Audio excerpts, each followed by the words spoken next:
Thanks for being here with us, man. I remember my first month, right, at Ninja, because I was in the office for about 9 months or so. Sat right next to me. And you're brand new to a job and you can't figure anything out on your own. I was like, all right, I got Wade right here. I'm just going to peek my head over and he's going to tell me how to do this. Now, I'm going to have my 4-year anniversary in January. You've been there longer than me. When did you start at Ninja? Yeah, I started in 2015, and February will actually be my 10-year anniversary. So almost 10 years. Yeah.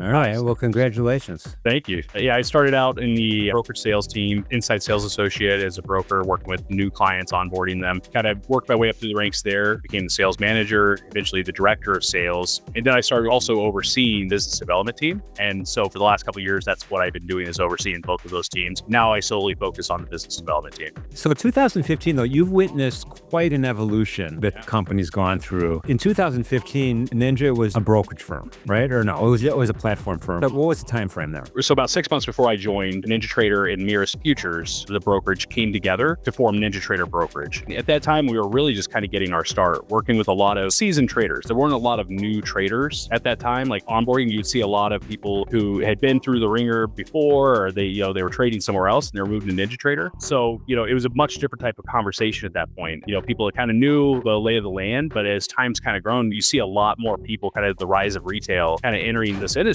And it's really great because you become a little bit more of a teacher at that point. So you're kind of teaching them about the rules of the road, as a regulated broker. You're also talking to them about products like the tick value and stuff like that. So it's been a big change over the years. So now we had technology married brokerage, right? Because a lot of brokerage firms don't have their own platform. They don't have their own technology. They outsource it or they use somebody else's. Now these two things are merged together into one. And this is an important fact because now you can control your own development and growth. Correct. For the trader, when you look at it, having the seamless single source of support across your trading journey, so with your platform, with your brokerage, with the order desk, all of that all in one place, it makes a huge difference because trading futures is tough. This is not an easy gig. The people that get into it have a steep hill of education, of learning. And when you can go to one destination to try to get those answers, it just makes all the difference in the world. A lot of other platforms or brokerages, you trade with the brokerage, but you have an issue with the technology. You got to reach out then to the platform. You're getting bounced back and forth, and it becomes really confusing. So this kind of changed what we introduced back in 2014. I think that was one of the real kind of catalysts that really ignited the rise of retail in futures. Yeah, and once you do that, though, there's no more finger pointing. This is the finger pointing. It's us. So let's forward to about 4 years ago. Then the brokerage technology company then acquired the FCM, my non-clearing FCM. So now it's even easier for customers to get the statements, you get the platform, you get the whole ball of wax in one entity. You look at the portal that we've created, some of the risk management tools that we put in place, it really expands what we're able to do. So that was a huge kind of shift in our go-to-market strategy. Yeah, so it's funny because when I first started, I walked in and I'm like, what do all these people do?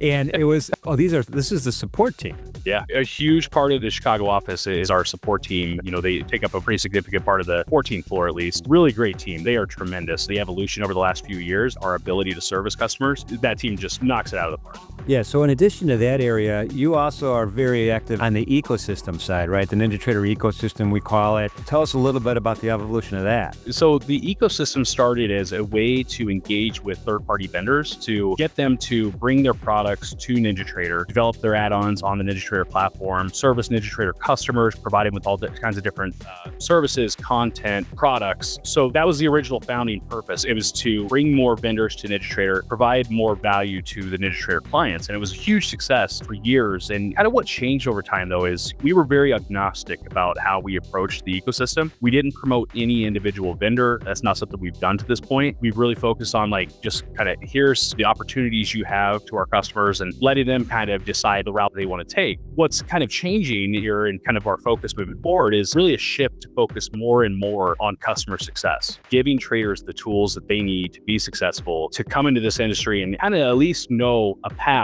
that can help them. It's not going to guarantee success in any way, but will give them a much better leg up compared to what's right now the case where it's just kind of figure it out. So we want to elevate some different opportunities for customers to find vendors that fit their trading style, risk profile, more matching traders to some of these vendors, it also gives the vendors the ability to connect better with their target audience. So that's a big shift that we're looking to make here in the next few months and next year. Yeah, it always amazed me. We had that Traders Workshop segment where Tom would interview somebody in the ecosystem. And I've been in this business a long time. I mean, we're going back to the 80s. And when a new vendor would come up, I was always just surprisingly shocked in a positive way how these vendors are so unique and they come up with a different point of view on how to analyze the market, and they've coded that into the system. It's like, oh, wow, I never thought of that. Yeah, I worked as a broker for years, so I dealt directly with customers in their onboarding journey. So I saw them start their trading journey, and I saw the difficulties they faced. And what's really unique that I found, especially to this industry, I think, is that a lot of traders, you can have a vendor who offers a trading style, a trading program, and they teach you this, you get up and running, and certain people will have success in it, and a lot of people won't. And that's where I think that variety and those different perspectives, it's kind of like, the different ways that you could approach math, right? Some styles will click with people, other styles will click with others. It's the same thing with trading. And so that variety of educators, that variety of trading styles, I think that's where a lot of the benefit comes from the ecosystem. Yeah, for sure. I mean, we even have psychology types of vendors in there. And that's, as you know, a huge part of the trading success equation. Right. That's, I would say, one of the areas that people struggle with the most. The psychology of loss, the psychology of facing your fears when it comes to trading. There's almost this kind of like pin your ears back mentality you have to have, but at the same time, you have to have risk management and you have to know when to call it quits. So that's a whole industry that's really grown a lot in the last 5-10 years. So I remember when I first started, I didn't have a lot of people to point them to in the psychology sphere. There were a few that I knew of, but now, I mean, there's so many great teachers out there. It's such an important part. I mean, I've been doing this long enough, so long, as a matter of fact, that those are the skills I continue to work on, how to be a better me in my head. That's good to see that kind of person in there. So what do you think about AI? Are we going to see more AI in the trading world? AI, just like any new technology, you got to approach it with a hefty bit of skepticism along with openness to what the opportunities are. And we've already integrated AI in a lot of ways into our organization, in the background for the ways we work, on our client services side, and there's a lot more to come. On the trading side, it obviously offers a lot of opportunity, whether it's AI-guided trading strategies, AI indicators that can provide a little more depth of analysis, AI for scripting. It's really exciting. But at the same time, just like anything, there's challenges with it. There's places where it's going to come up short. And so it's finding a way to approach it that's responsible, but also is taking advantage of the opportunity. I mean, even on the education side, some of the things I see coming our way, it's like, all right, how do I do X, Y, and Z? And then all of a sudden you get this response with links to videos and technical explanation and all that stuff. That's going to be really, really helpful from an education point of view. Absolutely. We have to talk about the mobile app.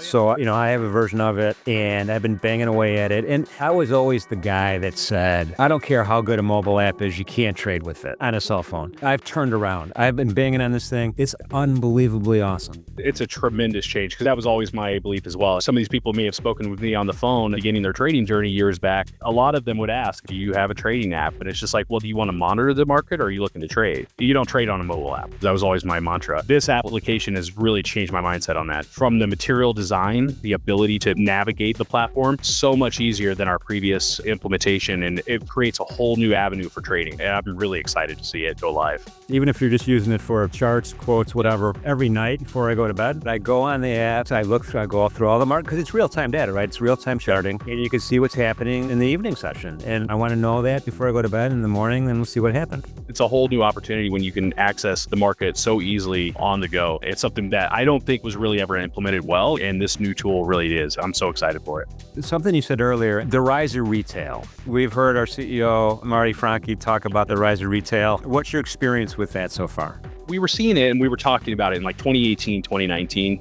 We saw it from our side, right? It was on a smaller scale, but we were seeing that new traders come to the market, people who were hearing about this from friends, reading about it online, wanting to get into futures trading or trading in general. In 2020, though, obviously you had everybody working remote. You had the Wall Street bet stuff. It was just such a huge shift in trading. We saw a massive rise in new customers there in that first half of 2020, and it really continued for years on. It's still growing. I think that people realize that these markets aren't just for the people that sit there behind a computer all day and study, corn and grain profiles. This is a market that's accessible for all traders to an extent. Maybe not everybody, but if you have the knowledge and you have the education to help to increase that knowledge, it's an accessible market. These last few years have been a huge shift in the type of people that we speak with. And it's really exciting because you see a lot of younger people, but you also see a lot of older people too, people who are in retirement, getting to this market more than we saw in the past and looking at it as an opportunity to keep themselves sharp, new opportunity to earn some money that allows them to stay home and kind of enjoy and do the things that they like to do versus going back to work.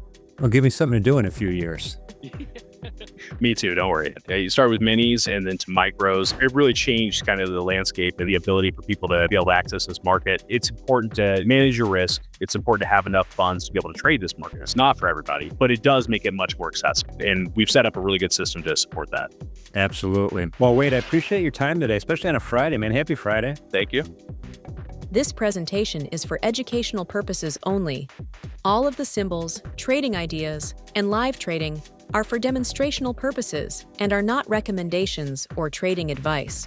Past performance may not be indicative of future results. All of the information and opinions expressed by third-party guests are their own and are not necessarily those of NinjaTrader, LLC. Trading futures involves substantial risk and may not be suitable for everyone, and trading futures can result in losses greater than the initial required margin. Traders should only trade futures with risk capital. Risk capital is money that you can afford to lose without jeopardizing your financial security or current lifestyle. You can find additional disclosure information on the NinjaTrader website.